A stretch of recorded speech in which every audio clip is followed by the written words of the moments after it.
రాత్రి సమయంలో చేరి వచ్చిన మీ అందరికీ యెహోవానామములో ప్రత్యేకమైన వందనాలు. అందరికీ షలోం. మరి బైబిల్ గ్రంథంలో నుండి కొద్ది నిమిషాలు మనం యావే తండ్రి మాటలు ధ్యానం చేద్దాం. కొలస్సీలకు రాసిన పత్రిక 3వ అధ్యాయము 23-24 వచనాలు చదువుదాం. కొలస్సీలకు రాసిన పత్రిక 3వ అధ్యాయము 23-24 వచనాలు చదువుదాం. ప్రభు వలన స్వాస్యమును ప్రతిఫలముగా పొందుదుమని ఎరుగుదుము గనుక మీరేమి చేసినను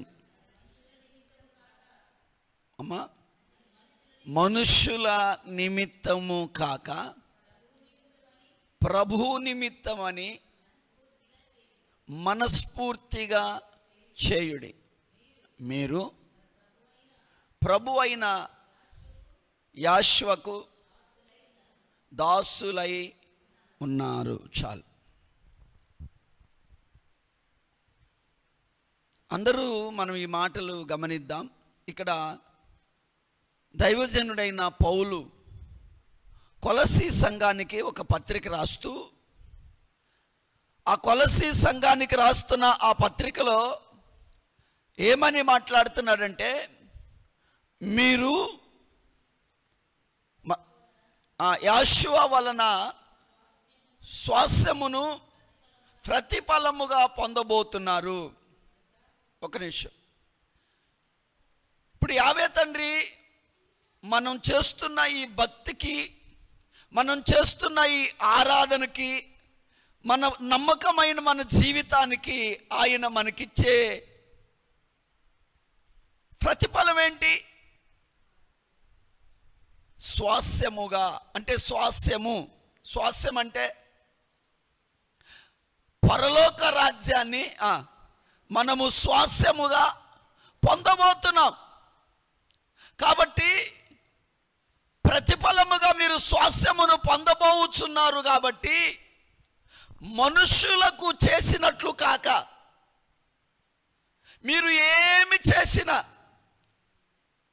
ఏంటంటే చెప్పండి, ఏంటంటే మనుష్యులకు చేసినట్లు కాక, మీరు ఏమి చేసినా ప్రభు నిమిత్తమని మనస్ఫూర్తిగా చేయుడి. ఏలయనగా మీరు యెహోవా మెస్సీయకు దాసులై ఉన్నారు అని రాయబడింది. హల్లెలూయా, హల్లెలూయా. ప్రియులారా, యావే తండ్రి మనకు స్వాస్యాన్ని స్వాస్యంగా ఇవ్వబోతున్నాడు.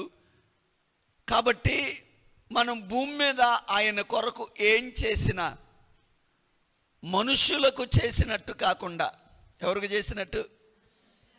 మనుషులకు చేసినట్లు కాకుండా మీరు ఆయన కొరకు ఏం చేసినా ఎట్లా చేయాలంట? అందరూ చెప్పండి, ఎట్లా చేయాలంట? మనస్ఫూర్తిగా. మీరు ఒక పాట పాడినా, ప్రార్థన చేసినా, లేకపోతే ఆరాధన చేసినా, ఏదైనా ఆయన కొరకు ఒక పని చేసినా ఎట్లా చేయాలా? చెప్పండి, ఎట్లా చేయాలా? మనుషులకు చేసినట్లు అంటే, మనుషులకు చేస్తే వాళ్ళు చూసేటప్పుడే చేస్తారు కదా, వాళ్ళు పోయిన తర్వాత మళ్ళీ వీళ్ళు చేయరు. ఎందుకంటే మనుషుల కోసం చేసేవాళ్ళు. మనం యెహోవా మెస్సీయ కొరకు చేస్తున్నాం కాబట్టి ఏం చేసినా, మీరు పాటే పాడినా, ప్రార్థనే చేసినా, వాక్యమే చదివినా, లేకపోతే ఆయన కోసం ఏదైనా పని చేసినా, ఏం చేసినా చెప్పండి, ఎట్లా చేయాలంట? మనస్ఫూర్తిగా చేయుడు. ఎందుకంటే మీరు ఆయనకు దాసులై ఉన్నారు. యెహోవా మెస్సీయకు మనం ఏమై ఉన్నామంట? దాసులమై ఉన్నాము అని రాయబడింది. ఈరోజు ప్రియులారా, ఈ రాత్రి మనం ఈ లోకంలో బ్రతికినంతకాలం, ఈ లోకంలో మనం బ్రతికినంతకాలం లోకంలో మనం ఎవరికి దాసులుగా ఉండకూడదు, దేనికి దాసులుగా ఉండకూడదు. మనం ఎప్పుడు కూడా ఎవరికి దాసులుగా ఉండాలి చెప్పండి? యెహోవా మెస్సీయాకి దాసులుగాను దాసురాండ్లుగాను మనం ఉండాలి. హల్లెలూయా. మీరు చెప్పండి, మీరు యెహోవా మెస్సీయా దాసురాళ్ళేనా? ఇట్ట టోపటం కాదు, మళ్ళీ ఒక ప్రశ్న ఎత్తా. మీరు యెహోవా మెస్సీయాకి దాసులు, మీరు యెహోవా మెస్సీయాకి దాసురాండ్లేనా?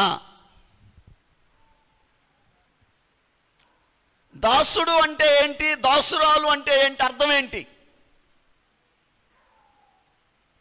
ఏమా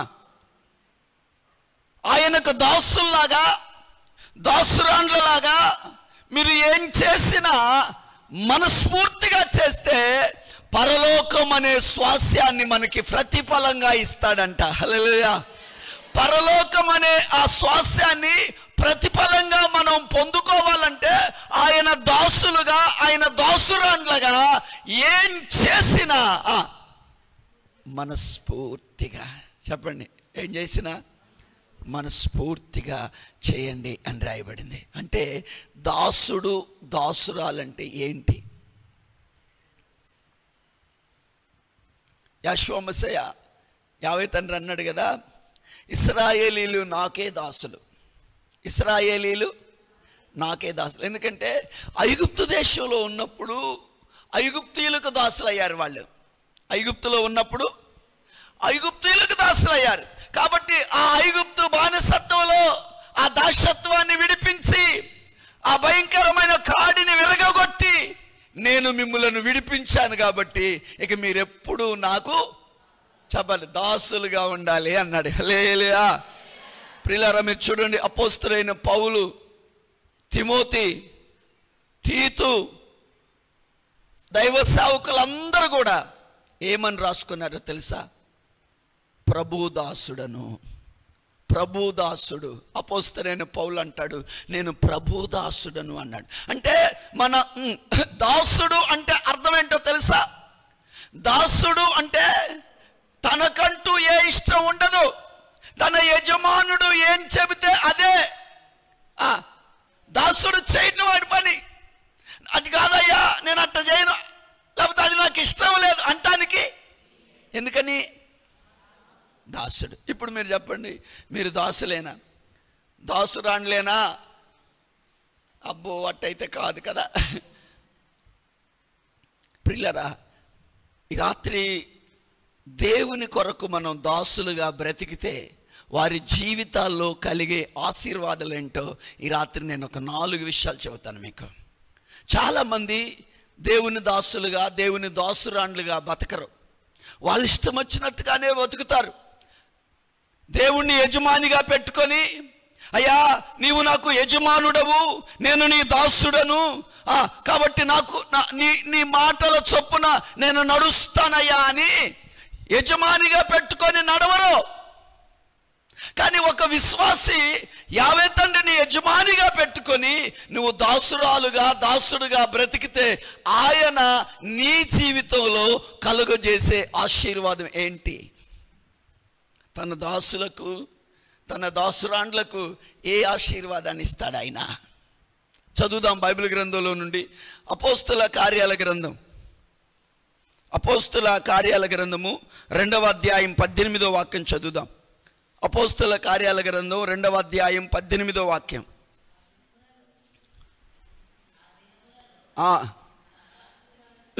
ఆ దినములలో నా దాసుల మీదను, నా దాసురాండ్ల మీదను నా ఆత్మను కుమ్మరించెదను, గనుక వారు ప్రవచించెదరు. చాలు హల్లెలూయా గట్టిగా, హల్లెలూయా. ఏంటంట? ఆ దినములలో నా దాసుల మీదను, అమ్మా చెప్పండి మరియమ్మ గారు, ఎవరి మీద? నా దాసుల మీదను, నా దాసురాండ్ల మీదను నా ఆత్మను కుమ్మరిస్తాను, వారు ప్రవచిస్తారు. అందరు చెప్పండి, వారు ప్రవచిస్తారు. ఇప్పుడు ప్రవచించే ఆ అభిషేకం, ప్రవచించే ఆ ఆత్మ, భాషలు మాట్లాడే ఆ ఆత్మ, ప్రవచనాలు చెప్పే ఆ ఆత్మ ఎవరి మీద కుమ్మరిస్తాడట? చెప్పండి, ఎవరి మీద కుమ్మరిస్తాడట?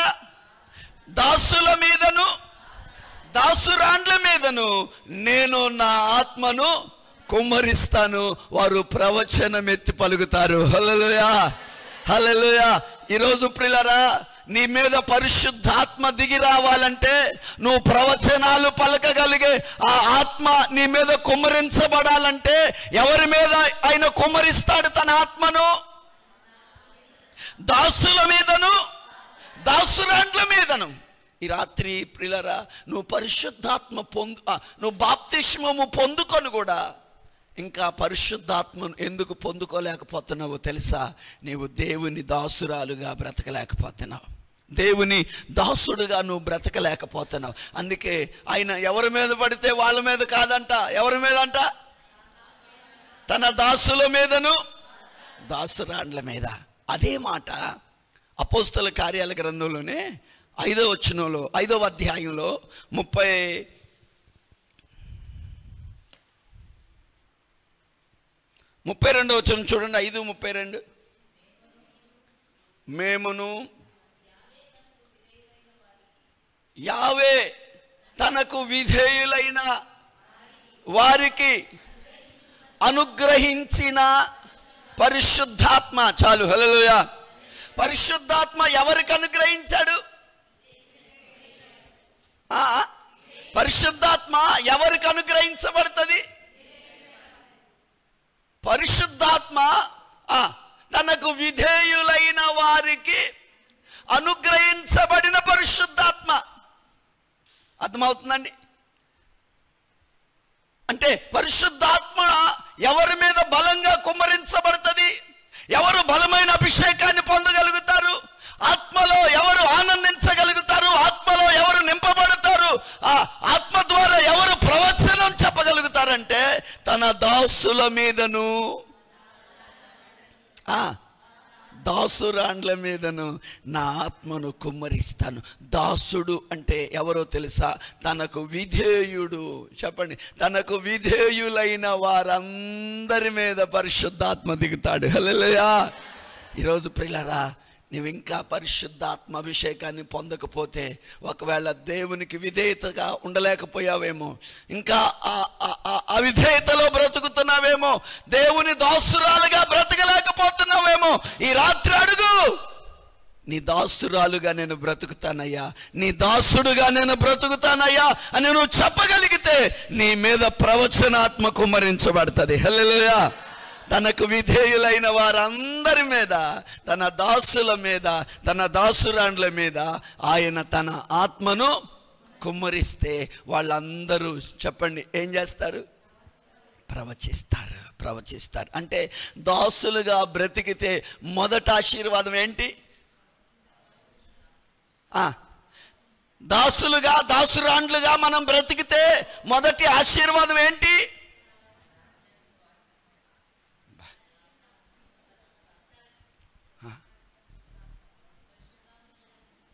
దాసుల మీదను మరి ఏంటి ఏంటి ఆశీర్వాదం ఏంటి? పరిశుద్ధాత్మ కుమ్మరించబడుతుంది. హల్లెలూయా. ఓకే, రెండో మాట చెబుతాను, చూద్దాం. ప్రకటన గ్రంథం 1వ అధ్యాయము 1వ వచనం. ప్రకటన 1:1.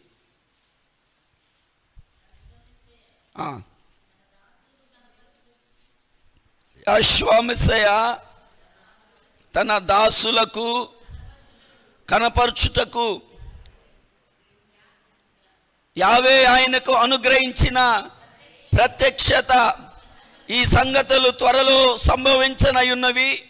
ఆయన తన దూతల ద్వారా వర్తమానము పంపి తన దాసుడైన యోహానుకు వాటిని సూచించెను. హల్లెలూయా. గట్టిగా హల్లెలూయా.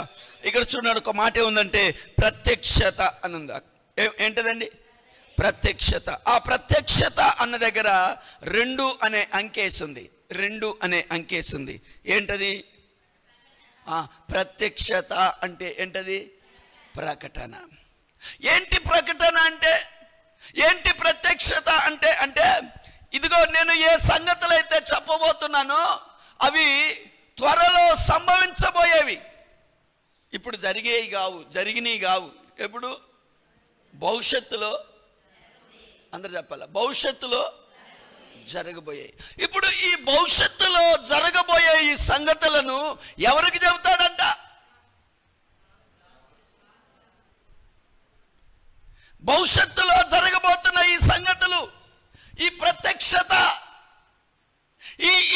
ఈ ప్రత్యక్షత ఎవరికి దొరికింది? ఎవరికి ప్రత్యక్షత అనుగ్రహించబడుతుందంట? నా దాసుడైన యోహానుకి. ఎవరికండి?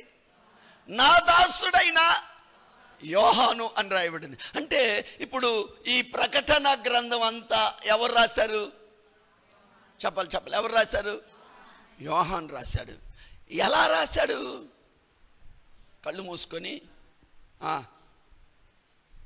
మూసుకొని ఆయనకు అనుకున్నవన్నీ, ఆలోచన వచ్చినాయన్నీ రాసిండా? ఎట్లా రాసిండు? ఎట్లా రాసిండు?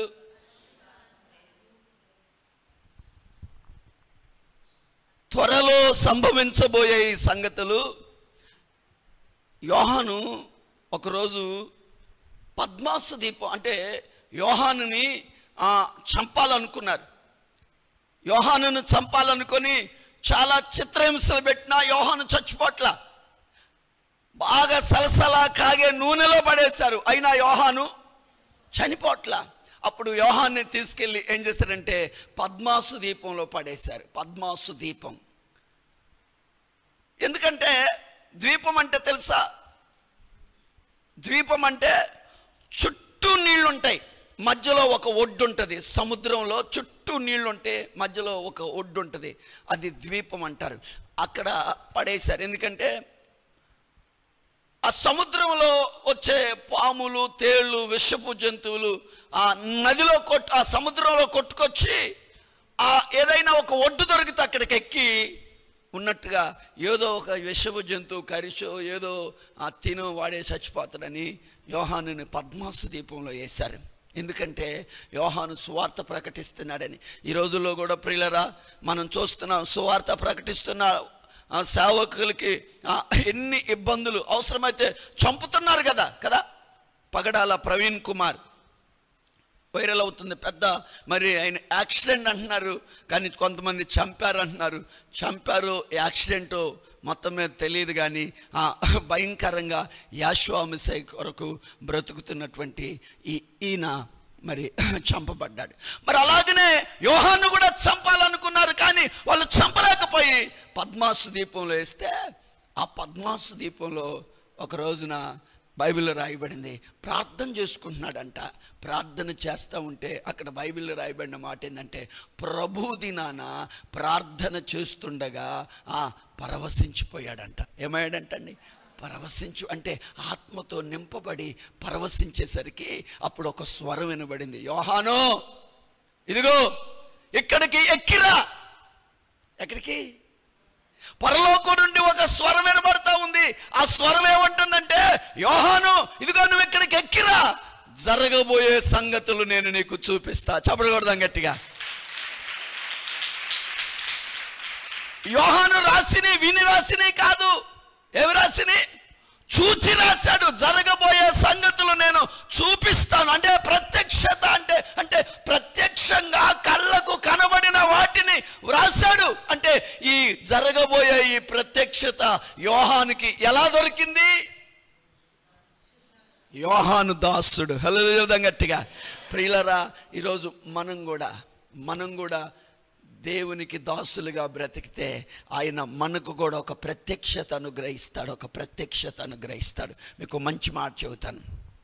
ఓ రోజు ఒక చిన్న పిల్లోడు, వాడికి 7-8 సంవత్సరాలు ఉండొచ్చేమో, 7-8 సంవత్సరాలు ఉంటే ఆ పిల్లోడికి ఇట్లా చర్చిలో పడుకున్నాడు. ఈ పిల్లలు ఉన్నారుగా, అవి సమయ రాజు, ఒక చిన్న పిల్లడు చర్చిలో పడుకున్నాడు. ఆ పాస్టర్ గారు ఈ పులిఫెట్ మీద పడుకున్నాడు, ఆ పిల్లడు అక్కడ పడుకున్నాడు కింద.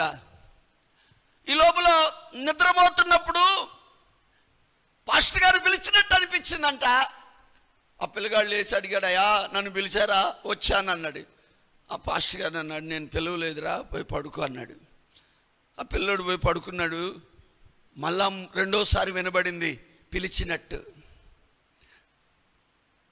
ఆ పిల్లగాడు మరలా వచ్చి, అయ్యా నన్ను పిలిచారా అని అడిగాడు. ఆయన అన్నాడు, పాస్టర్ గారు నేను పిలవలేదు బాబు, పోయి పడుకో అన్నాడు. పడుకున్న తర్వాత మళ్ళా పేరు పెట్టి పిలిచినట్టు మళ్ళీ వినబడింది, శామ్యూయల్ శామ్యూయల్. అలా మళ్ళా పేరు పెట్టి పిలిచినట్టుగా వినబడితే మళ్ళా ఈ పాస్టర్ గారి దగ్గరికి వెళ్ళి, అయ్యా నన్ను పిలిచారా అని అడిగాడు. పాస్టర్ గారికి అనుమానం వచ్చింది. నేను 3 సార్లు పిల్లోడు వచ్చిండు, నేను పిలవకపోయినా పిలిచారా అంటున్నాడు. ఒకవేళ యావే తండ్రి గనుక ఈ పిల్లోడితో మాట్లాడుతున్నాడేమో అనుకొని చెప్పాడంట, పోయి పడుకో. పడుకున్న తర్వాత నిన్నెవరైనా పిలిచినట్టు అనిపిస్తే నీ దాసుడు ఆలకిస్తున్నాడు, సెలవియను. ఏమనాలా? నీ దాసుడు ఆలకిస్తున్నాడు, సెలవియను అన్నాడు. ఈ పిల్లోడు పోయి పడుకున్నాడు. పడుకోంగలోను మళ్ళా యావే తండ్రి శామ్యూయల్ అన్నాడు. అయ్యా నీ దాసుడు ఆలకిస్తున్నాడు, సెలవి అన్నాడు.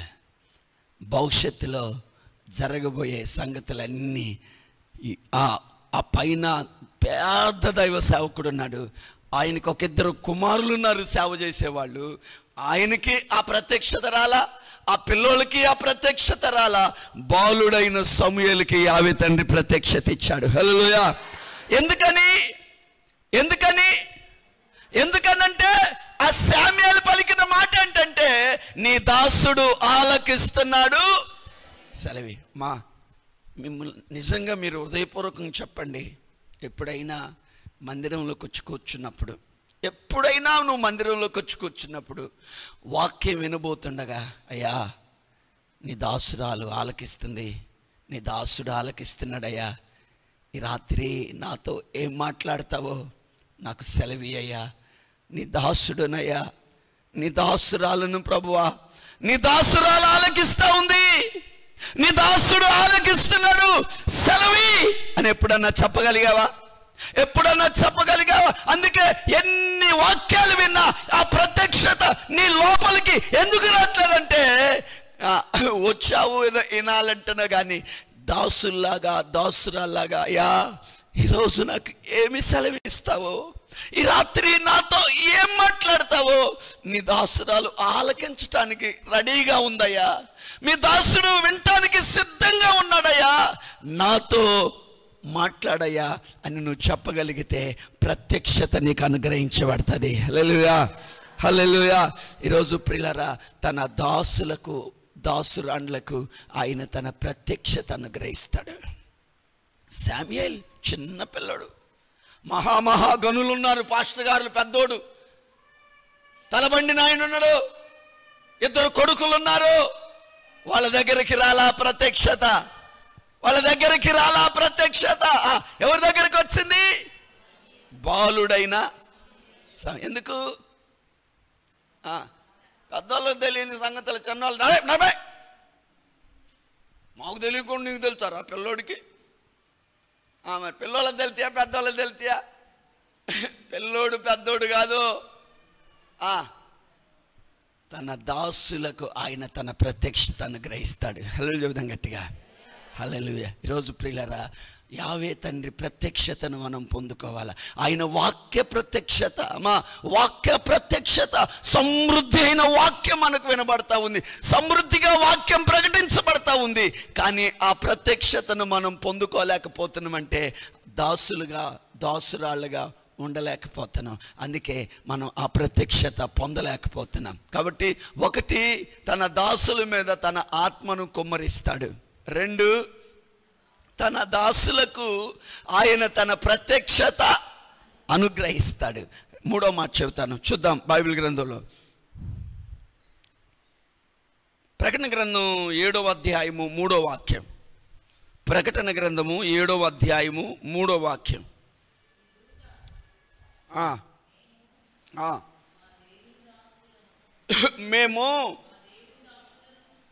మేము మా దేవుని దాసుల వారి నొసళ్ళ యందు ముద్రించు వరకు భూమికైనా సముద్రానికైనా చెట్లకైనా హాని చేయవద్దని అమ్మా బిగ్గరగా చెప్పాను. ఒక రైట్, ఇక్కడ చూడండి. ఒక దేవదూత వచ్చింది. ఇప్పుడు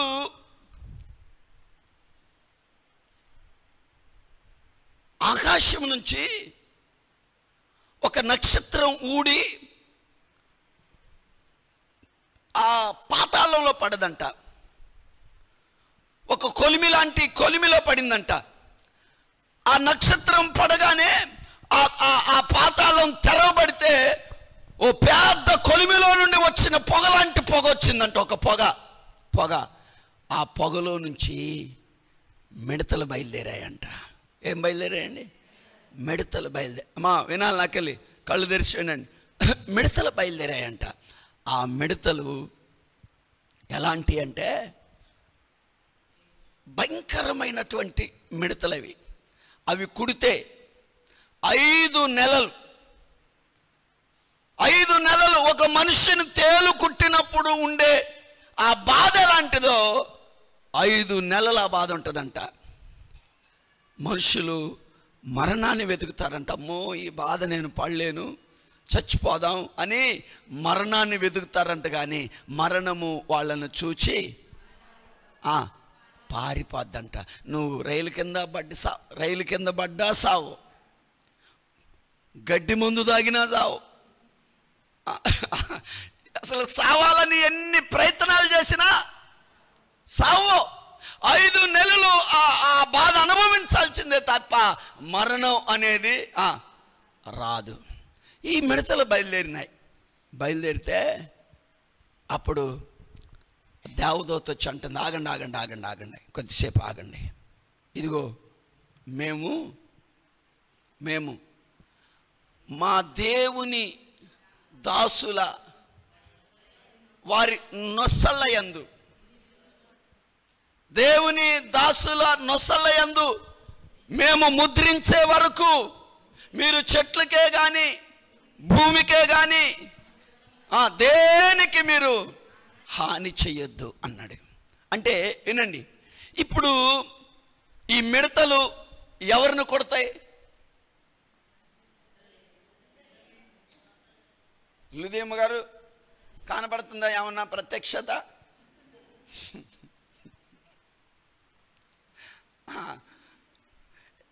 ఎవరిని కొడతాయి అంట ఈ మిడతలు? 9వ అధ్యాయం 4వ వచనం చదవండి. 9వ అధ్యాయంలో 4వ వచనం చదవండి. మరియు నొసళ్ళ యందు యావే ముద్ర లేని మనుషులకే తప్ప భూమి మీదున్న గడ్డికి కానీ ఏ మొక్కలకు కానీ ఏ చెట్టుకి కానీ హాని కలుగజేయవట్ అధికారం లేదు వాటికి. ఎవరిని కొడతాయంట? నొసళ్ళ యందు, చెప్పండి, నొసళ్ళ యందు యావే ముద్ర ఎవరికైతే ఉండదో వాళ్ళని కొడతాయి. మీకుందా? అద్దంలో చూసుకోండి ఇంటికి పోయినాక, ఎందుకంటే మీ నొసలు మీకు గాని రాదుగా. ఉందా? ఈ యావే ముద్ర ఇప్పుడు ఈ మిడత కొట్టడానికి వచ్చింది. వాళ్ళ ముఖం చూసిద్ది, ముఖం చూసి స్కాన్ చేసిద్ది, ఆ స్కాన్లో యావే ముద్ర వచ్చిందనుకో ఇక వాళ్ళని కొట్టదు. ఆ స్కానింగ్లో యావే ముద్ర ఎవరికైతే రాదో వాళ్ళని కొట్టింది.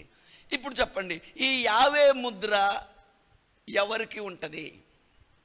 ఈ యావే తండ్రి ఆ ముద్ర ఎవరికి వేస్తాడు?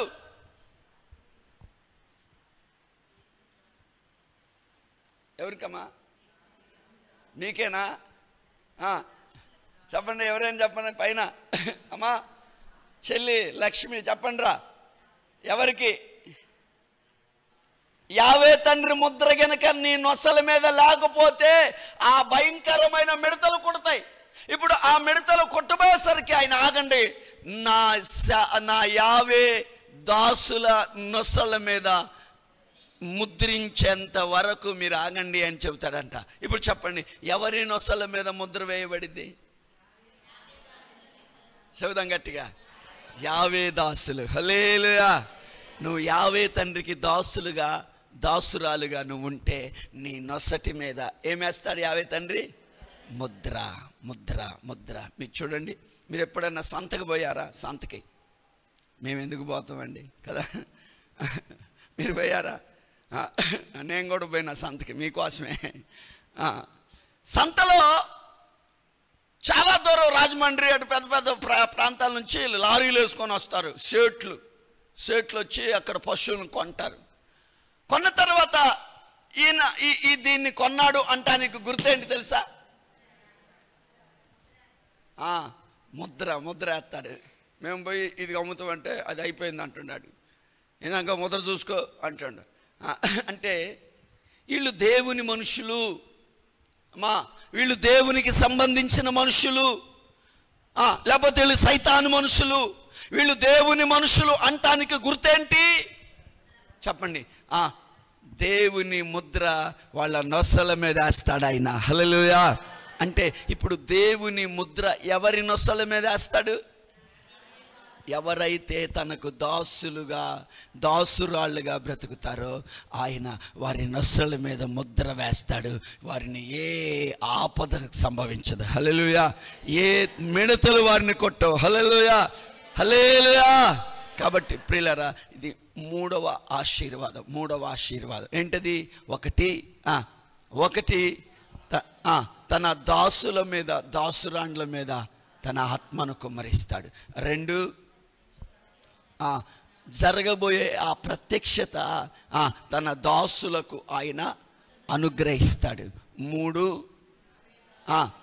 వారి నొసల మీద ముద్రించబడతాయి. వాళ్ళ నొసల మీద యావే ముద్ర పెడుతుంది. అప్పుడు మిడతలు వారిని కొట్టవు. ఎవరి మీద? యావే దాసుల మీద. ఆగండి, కొంతమంది ఉన్నారు ఇక్కడ ఈ ఊర్లో, యావే తండ్రికి సంబంధించిన వాళ్ళు కొంతమంది ఉన్నారు.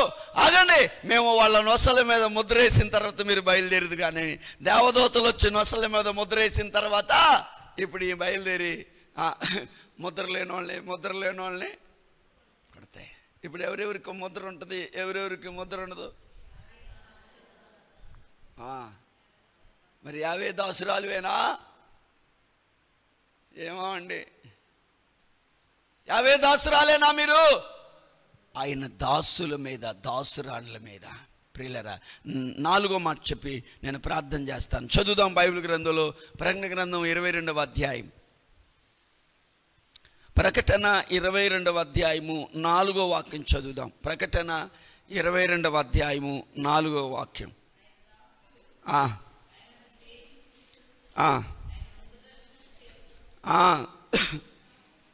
ఆయన దాసులు ఆయనను సేవించుచు ఆయన ముఖ దర్శనము చేయుదురు. ఆయన నామము వారి నొసలయందు ఉండును. హల్లెలూయా. చెబుదాం గట్టిగా, హల్లెలూయా. ఏంటంట ఇక్కడ ఏముంది చెప్పండి, అందరూ చెప్పండి. ఆయన దాసులు ఆయనను సేవించుచు ఆయన ముఖ దర్శనము చేయుదురు. ముఖ దర్శనము చాలయ్యా నాకు, నీ ముఖ దర్శనము చాలయ్యా. ముఖ దర్శనము చాలయ్యా నాకు, నీ ముఖ దర్శనము చాలయ్యా. సమీపించని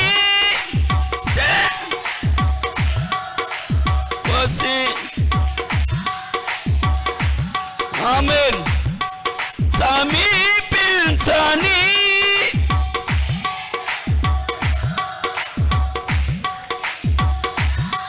ఇవమా ముఖ దర్శనము చాలయ్యా,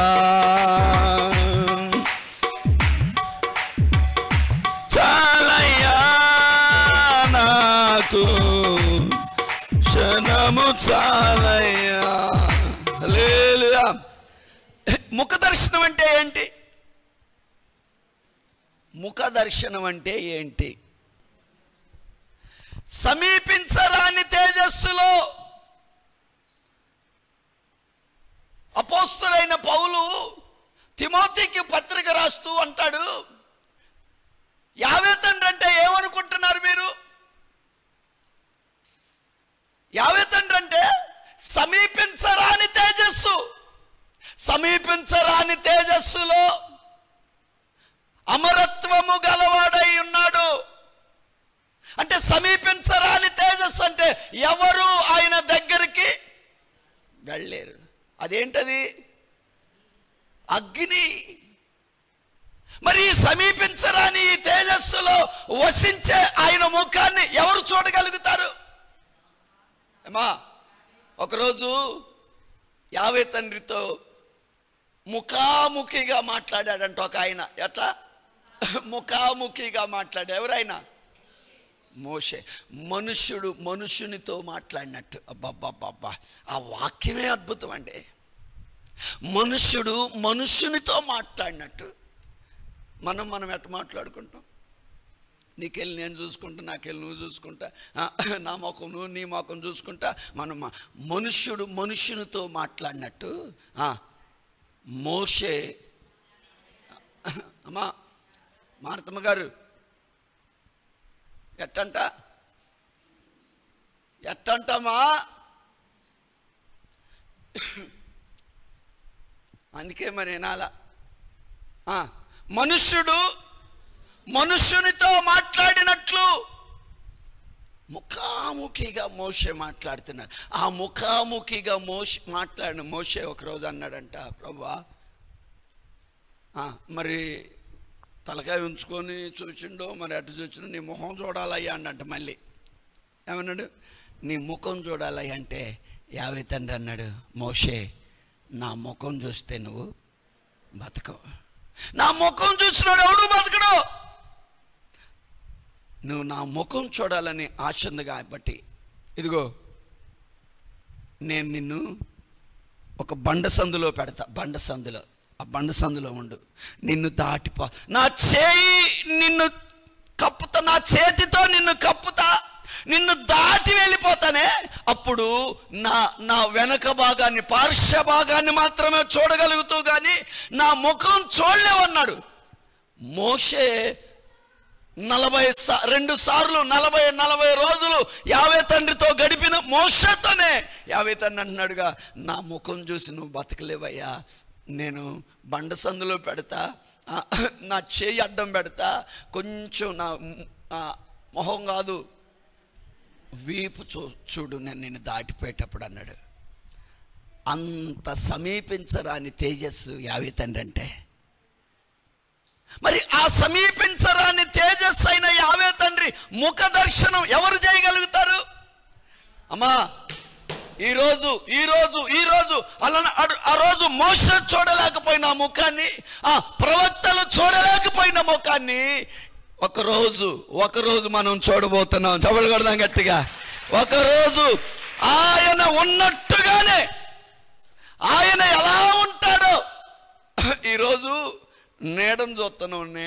నీడ ఒకరోజు వస్తుంది, ఆయన ఉన్నట్టుగా మనం చూడబోతున్నాం. కాబట్టి ఆ ముఖ దర్శనాన్ని అంత గొప్ప భక్తులు ముఖ దర్శనమే చేయలేకపోయారు. మరి నువ్వు నేను మనం ఆ ముఖ దర్శనాన్ని చేయగలుగుతావా? చూడగలుగుతావా? అవును, చూడగలుగుతాం. ఎవరు చూడగలుగుతారు చెప్పండి? ఎవరికి ఆ ముఖ దర్శన భాగ్యం యావే తండ్రి ఇస్తాడు? తన దాసులు ఆయనను సేవిస్తారు. ఎవరు సేవించేది? సేవించటం అంటే ఏంటో తెలుసా? సేవించుట. సేవించుట అంటే ఆరాధించుట, స్తుతించుట. అంటే ఎవరైతే ఆయనను ఆరాధిస్తూ ఆయనను సేవించే ఆయన దాసులై ఉంటారో వారు ఖచ్చితంగా ఆయన ముఖ దర్శనాన్ని చూస్తారు ఆ రోజు. హల్లెలూయా, హల్లెలూయా. అందుకే ఆ ముఖ దర్శన ఆ భాగ్యం ఎవరికి?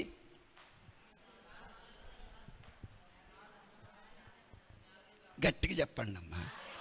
యావే దాసులకు, దాసురాండ్లకు. మరి ఇప్పుడు ఆ ముఖ దర్శనం మనం చేయాలంటే ఎట బతకాలా? ఆయన దాసులుగా, దాసురాండ్లుగా బ్రతకాల. పిల్లరా, ఈ 4 అద్భుతమైన ఆశీర్వాదాలు, భూమి మీద భూ సంబంధమైన ఆశీర్వాదాలు చెప్పట్లా నేను. నీకు భూమి మీద అది కలిసి వచ్చేది, ఇది కలిసి వచ్చేది చెప్పట్లా. ఇవి పరసంబంధమైన ఆశీర్వాదాలు. ఇవి ఈ పరసంబంధమైన ఆశీర్వాదాలు తన దాసులకు ఆయన అనుగ్రహిస్తాడు. కాబట్టి మీరు ఏం చేసినా స్వాస్యమును, పరలోక స్వాస్యమును ప్రతిఫలంగా నీకు ఇవ్వబోతున్నాడు. కాబట్టి మీరు ఏం చేసినా మనస్ఫూర్తిగా ఆయన దాసులాగా, దాసురాండ్లలాగా చేయండి. మీకు ప్రతిఫలం ఉంది అన్నాడు ఆయన. ఏంటా ప్రతిఫలం అంటే ఆయన దాసుల మీద, దాసురాండ్ల మీద తన ఆత్మను కుమ్మరిస్తాడు. ఆయన తన దాసులకు తన ప్రత్యక్షతను గ్రహిస్తాడు. జరగబోతున్న సంగతులు, ఆ ప్రత్యక్షత, ఆ వాక్యం యొక్క ప్రత్యక్షత తన దాసులకు ఆయన అనుగ్రహిస్తాడు. ఏంటా ఆశీర్వాదం అంటే తన దాసుల నొసళ్ళ మీద ముద్రిస్తాడు, మిడతలు కొట్టకుండా. తన దాసులకు ఆయన ముఖ దర్శనం చూపిస్తాడు. హల్లెలూయా. ఇక ఇంతకంటే ఏమన్నా కావాలా ఆశీర్వాదాలు? చెప్పండి, ఇంకా ఏమన్నా కావాలా? కాబట్టి ప్రియులారా, ఈ అన్నీ ఎవరికి? చెప్పండి, ఎవరికి? దాసులకు, దాసురాండ్లకు. కాబట్టి ఇప్పుడు మనం అందరం ప్రార్థన చేద్దాం. ఏమని? నేను నీ దాసురాలుగా బ్రతకాల, నేను నీ దాసుడుగా బ్రతకాల. దాసుడికి సొంత ఇష్టం ఉండదో, యజమానుడి ఇష్టం ఏదైతే అదే. అర్థమైందా? కాబట్టి మనం కూడా, అయ్యా నేను భూమి మీద బ్రతికినంతకాలం నీ దాసుడుగా బ్రతుకుతాను, నీ దాసురాలుగా బ్రతుకుతాను అంటే ఆయన జరిగే ప్రతి ప్రత్యక్షత నీకు అనుగ్రహిస్తాడు. హల్లెలూయా. రేపు ఆయన ముఖ దర్శనాన్ని నువ్వు చేయగలుగుతావు. కాబట్టి ఈ ప్రతి ఆశీర్వాదం మన జీవితాల్లో నెరవేర్చబడాలని మనం ప్రార్థన చేద్దాం. యావే తన మాటలు దీవించును గాక. హల్లెలూయా.